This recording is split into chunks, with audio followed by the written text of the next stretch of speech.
নমস্কার বন্ধুরা, welcome to পরি রান্নাঘর। আমাদের আজকের রান্না আলু বেগুন বড়ি দিয়ে মাছের ঝোল। যদিও এটা নতুন কিছু নয়, কিন্তু যারা সদ্য সদ্য রান্না করছেন তাদের জন্য এই গরমে এই রান্না একদম আদর্শ। তাই আজকের রান্না সেই সব নতুন রাঁধুনিদের জন্য যারা ঝটপট খুব সহজে বানিয়ে নিতে চান সবজি দিয়ে হালকা মাছের ঝোল।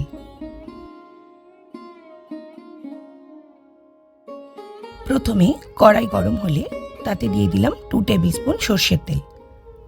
তেল গরম হলে তাতে 4 পিস রুই মাছ নুন হলুদ মাখিয়ে ছেড়ে দিলাম। এবার গ্যাসের ফ্লেমটা মিডিয়াম থেকে লোয়ে করে ঢাকা দিয়ে দিলাম। আর আমি এখন এইদিকে বানিয়ে নেব একটা মশলার পেস্ট। তার জন্য একটা বাটিতে নিলাম 1 টিস্পুন নুন, হাফ টিস্পুন হলুদ, 1 টিস্পুন ধনে গুঁড়ো, 1 টিস্পুন জিরে গুঁড়ো, হাফ টিস্পুন চিনি আর 1.5 টিস্পুন আদা বাটা।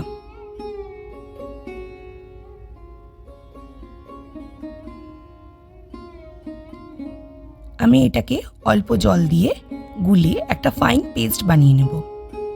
এতে মশলার মধ্যে কোনো দানা থাকবে না আর মশলাটা খুব ভালো একটা পেস্ট তৈরি হয়ে যাবে।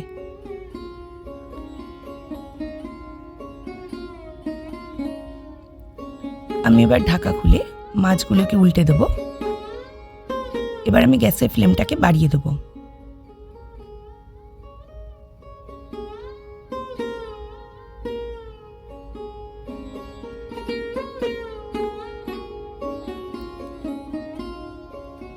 মাছগুলো দু পিঠ ভালো করে ভাজা হলে মাছগুলো তুলে নিলাম।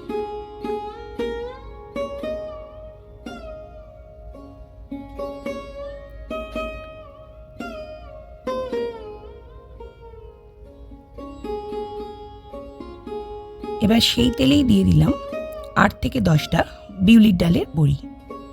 এখন কিন্তু গ্যাসের ফ্লেমটা কমিয়ে দেব, তা না হলে বড়িগুলো বাইরে থেকে পুড়ে যাবে কিন্তু ভেতরটা ভালো করে ভাজা হবে না। আমি এখানে বিউলির ডালের বড়ি ব্যবহার করেছি, আপনারা চাইলে মুগের ডালের বড়িও ব্যবহার করতে পারেন। বড়িগুলো উল্টে দু পিঠ ভালো করে ভেজে তুলে নেব।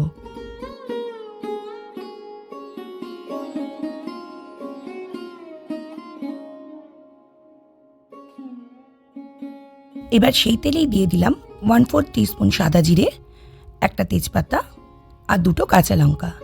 আমি কাঁচা লঙ্কাগুলোর মাথা আগে থেকেই চিড়ে রেখেছিলাম। ফোড়ন থেকে গন্ধ বেরোলে দিয়ে দিলাম 2টো বড় সাইজের আলু। আলুগুলো আমি এরকম করে কেটে নিয়েছি।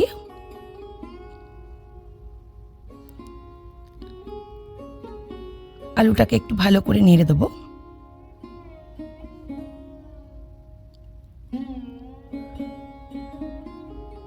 এবার এর মধ্যে দিয়ে দেবো একটা মিডিয়াম সাইজের টমেটো। এটাকে আলুর সাথে একটু ভেজে নেব। আমি আগেই বলেছিলাম এটা খুব সহজে ঝটপট হয়ে যাবে, তাই এতে টমেটো কেটে বা পেস্ট করে দেওয়ার কোনো দরকার নেই। আমি এখানে লঙ্কাগুলো তুলে নেব। এবার গ্যাসের ফ্লেমটাকে একটু কম করে কিছুক্ষণের জন্য ঢাকা দিয়ে দেব। আবার ঢাকনা খুলে গ্যাসের ফ্লেমটাকে বাড়িয়ে আলু আর টমেটোটাকে একটু নাড়াচাড়া করে আবার ফ্লেমটাকে কমিয়ে এটাকে কিছুক্ষণের জন্য ঢাকা দিয়ে রাখবো।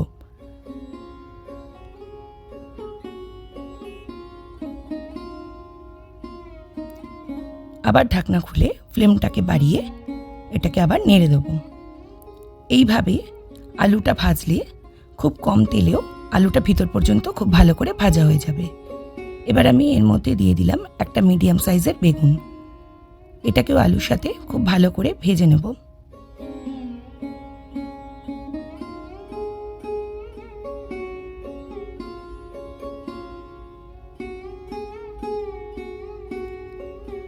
এটাকেও ঢাকা দিয়ে রান্না করব যাতে বেগুনটা নরম হয়ে যায়।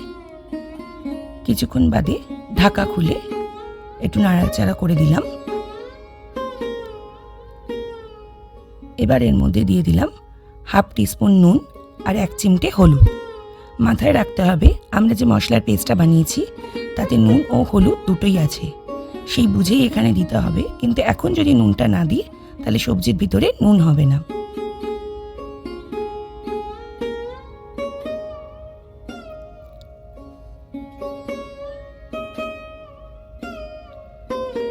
ঢাকা খুলে আবার আমি একটু নাড়াচাড়া করে দিলাম। আপনারা দেখতেই পাচ্ছেন আমি এখানে একটা একটা করে সবজি ভাজিনি, বরং এখানে একটার পর একটা সবজি একসাথে দিয়েই ভেজে নিয়েছি। এতে খুব কম তেলে একসাথে সব সবজি ভাজা হয়ে যায়। এবার আমি এর মধ্যে তৈরি করে রাখা মশলার পেস্টটা দিয়ে দিলাম। এটাকে খুব ভালো করে কষিয়ে নেব।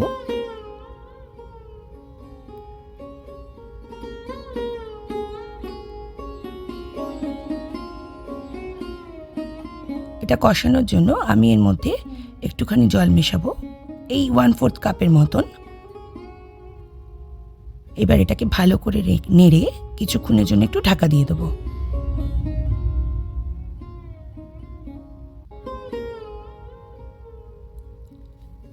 কিছুক্ষণ বাদে ঢাকা খুলে এটাকে একটু নাড়াচাড়া করব। এখন এর মধ্যে মশলার কোনো কাঁচা গন্ধই নেই। এখন সবজিগুলোকে একটু নেড়ে এর মধ্যে যে গোটা টমেটোটা আছে সেটাকে ভেঙে সবজির সাথে মিশিয়ে দেব।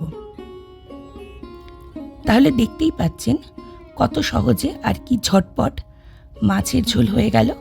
তাহলে আপনাদেরও যদি এই রকম চটজলদি হালকা মাছের ঝোল ভালো লেগে থাকে তাহলে আমার এই ভিডিওটাকে লাইক করে দেবেন আর আমার এই চ্যানেলটাকে সাবস্ক্রাইব করে দেবেন।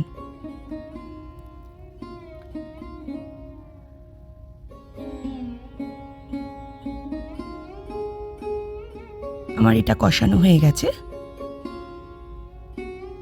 এরপর আমি এর মধ্যে দিয়ে দেবো 1.5 কাপ জল। জলটা আপনারা আপনাদের প্রয়োজন অনুসারে দেবেন আর সেই মতো আপনারা তার নুন মিষ্টিটা চেক করে নেবেন।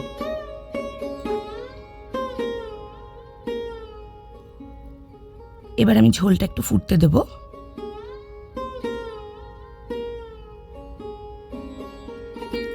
ঝোলটা ফুটে উঠলেই এর মধ্যে একে একে মাছগুলো ছেড়ে দেব।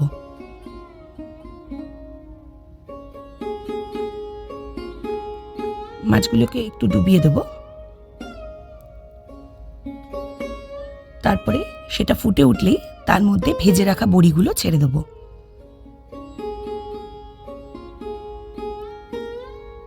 আর তার সাথে দিয়ে দেব সেই কাঁচা লঙ্কাটা যেটা আমি তুলে রেখেছিলাম। এখন বড়িগুলো কিন্তু বেশি নাড়া যাবে না, তাহলে ভেঙে যেতে পারে।